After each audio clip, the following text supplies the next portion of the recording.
অসংখ্য এখানে ধন্যবাদ। ভারতের মদত অবশ্যই আছে। ভারত হ্যাঁ, কোন অবস্থাতে বাংলাদেশের বন্ধু হতে পারে না। সুতরাং ভারতের মদত আসবো। অসংখ্য আগামী ধন্যবাদ আপনাকে।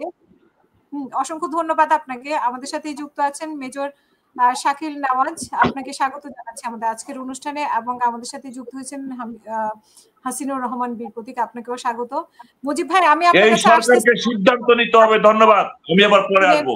আসসালামু আলাইকুম। ব্রিগেডিয়ার ফখরুদ্দিনের কথা একটু শুনি যে আপনার কাছে কি মনে হচ্ছে? আপনি দীর্ঘদিন সেখানে, আর কাজী মুজিবুর রহমানের কথাও আপনি শুনেছেন, তো আপনার কাছে কারণে এই পরিস্থিতি এবং এই স্বরাষ্ট্র উপদেষ্টা যে ইন্ধনের কথা বলেছেন সেই ইন্ধন নিয়েও আপনার কাছে শুনতে চাই যে আসলে সেই ইন্ধন আছে কিনা, যদিও মুজিবুর রহমানও বলেছেন যে ইন্ধন আছে এখানে, তবু আপনার কাছে একটু ব্যাখ্যা শুনতে চাই। ধন্যবাদ। প্রথমে আমি মুজিবুর রহমানকে ধন্যবাদ জানাতে চাই। তার প্রত্যেকটি কথা, এগুলো আমার মনে হচ্ছে যে আমার দিল থেকে নিঃসৃত শব্দ বের হয়েছে। আমার মনের যেসব কথা সবগুলো সে বলে দিছে, কাজে আমার বলার কিছু নাই, বাট তবু বলবো। মুজিব সাহেব যেসব কথা বলছে আমি এগুলাকে রিকমেন্ড করি। এগুলা 100% কারেক্ট। আর আমি যা বলবো, বা এখানে আমার প্রিয় ব্রাদার অফিসার হাসিন আছে, শাকিল আছে, এরাও হচ্ছে হিলট্রেক্সের ভেটারান, সো এরাও হয়তো বলবে, কিন্তু ওইগুলো হবে এই যে মুজিব সাহেব যেগুলো বলছে তার সাথে যুক্ত হবে। তো প্রথমে আমি যে জিনিসটা বলতে চাই, ভারত আমাদের বন্ধু ছিল না, কোনোদিন বন্ধু ছিল না। প্রথমে হয়তো বলবেন যে স্যার আপনি প্রথমেই ভারত নিয়ে শুরু করলেন কেন? কারণ একটা বাংলাদেশি যে ভারতকে, ভারতের বর্তমান আমাদের সাথে সম্পর্কের প্রেক্ষিতে যেই বাংলাদেশি ভারতকে ঘৃণা করবে না, ভারতের এগেইনস্টে দাঁড়াবে না, আমি বলবো তার দেশপ্রেমের ঘাটতি আছে। কারণ যেই দেশ আমাদের জন্ম থেকেই আমাদের অস্তিত্বকে নিঃশেষ করার জন্য উঠে পড়ে লাগছে, আমাদের থেকে রস নিংড়াইয়া খাবে আর আমাদেরকে অত্যাচার করবে, আগ্রাসন করবে, এটা তো হতে দেয়া যায় না।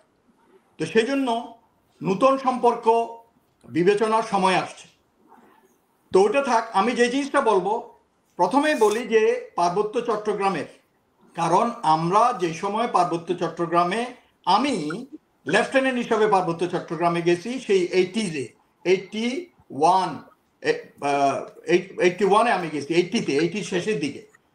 তখন কি অবস্থা ছিল, ইভেন কি যে হাসিন তো বীর প্রতীকই পাইছে ওখানে পার্বত্য চট্টগ্রামে এই সন্ত্রাসীদের দৌড়াইতে গিয়া। তো শাকিলও করছে। আমরা এই বিশেষ করে পদাতিক বাহিনীতে যারা চাকরি করেছি, মুজিব সাহেব তো ওখানে বড় হয়েছে পার্বত্য চট্টগ্রামে, বান্দরবনে, উনি জানেন আমরা ওখানে গিয়ে কিভাবে মশার কামড় খাইয়া কষ্ট করে থেকে ওই এলাকার আর্থসামাজিক উন্নয়নের জন্য চেষ্টা করছি।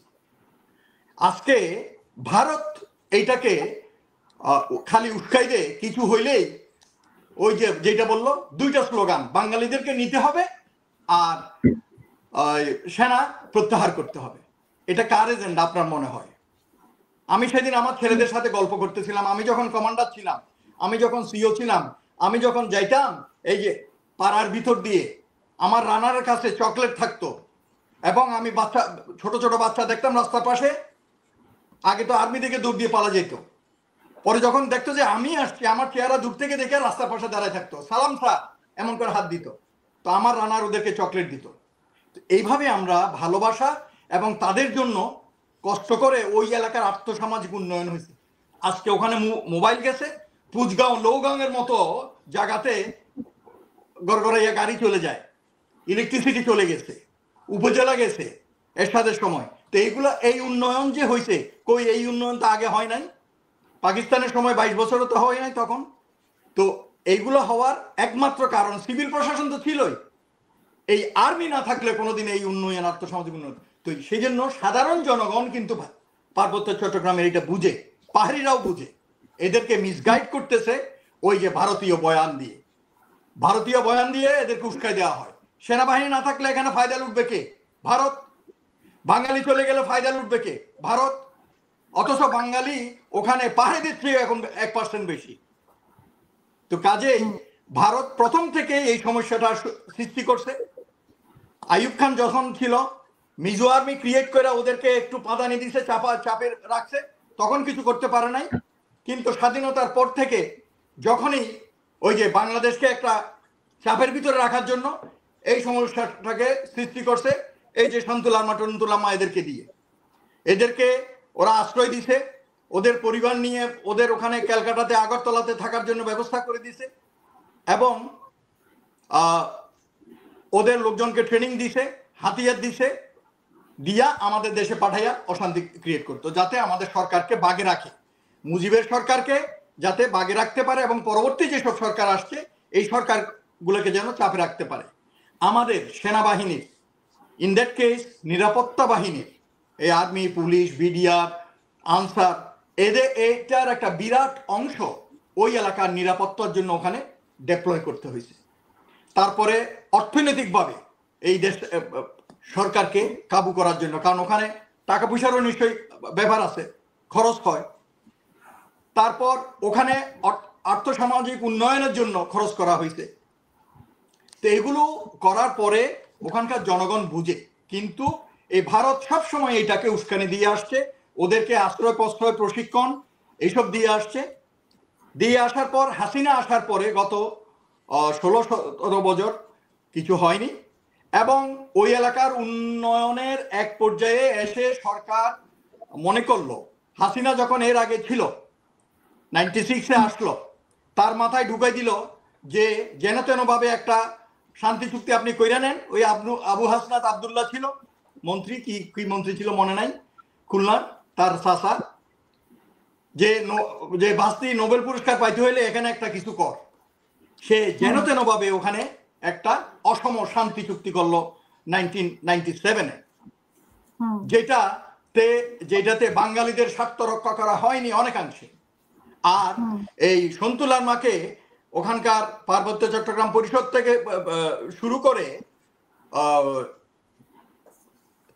তাদের বিভিন্ন জায়গায় তাদেরকে অনেক পদ পদায়ন দিছে, এবং তাদের স্বার্থ সংরক্ষিত করা হয়েছে।